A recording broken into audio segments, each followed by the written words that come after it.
স্কুলে পড়ার সময় একে চন্দ্র দুইয়ে পক্ষ মুখস্থ করেছিলেন, কিন্তু এই কথাগুলোর প্রকৃত অর্থ জানা আছে তো? একে চন্দ্র অর্থাৎ পৃথিবীর একমাত্র উপগ্রহ চাঁদের কথা বলা হয়েছে। দুইয়ে পক্ষ বলতে এক চান্দ্রমাসের দুটি পক্ষ, কৃষ্ণ পক্ষ ও শুক্ল পক্ষের কথা বলা হয়েছে। তিনে নেত্র অর্থাৎ আমাদের দুটি সাধারণ চক্ষু ও একটি জ্ঞান চোখকে বোঝানো হয়েছে। চারে বেদ বলতে ঋগ্বেদ, সামবেদ, যজুর্বেদ ও অথর্ববেদকে বোঝানো হয়েছে। পাঁচে পঞ্চবান হলো কামদেবের পঞ্চস্বর।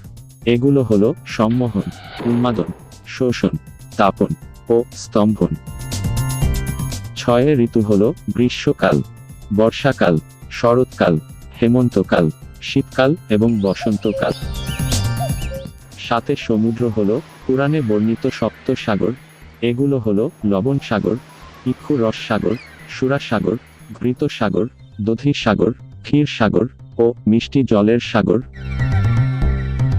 মহাভারতে বর্ণিত দক্ষ রাজের কন্যা বসুর 8 জন পুত্র অষ্টবসু নামে পরিচিত। এদের গণদেবতা বলা হয়। এরা হলেন পৃথিবী, ধ্রুব, সোম, অনল, অনিল, প্রভাস, প্রত্যুষ ও অহ।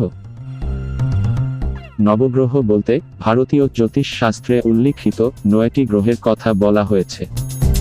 এগুলি হল রবি, চন্দ্র, মঙ্গল, বুধ, বৃহস্পতি, শুক্র, শনি, রাহু ও কেতু। 10 দিকের 10 দিক হল পূর্ব, পশ্চিম, উত্তর, দক্ষিণ, ঈশান, বায়ু, অগ্নি, নৈঋত, ঊর্ধ্ব ও অধ।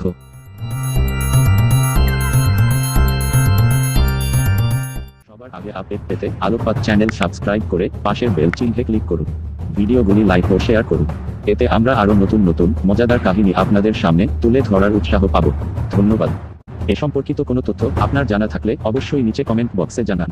ভিডিওটি লাইক ও শেয়ার করতে ভুলবেন না। এখনো যদি আলোকপাত চ্যানেল সাবস্ক্রাইব না করে থাকেন তাহলে এখনই সাবস্ক্রাইব করুন।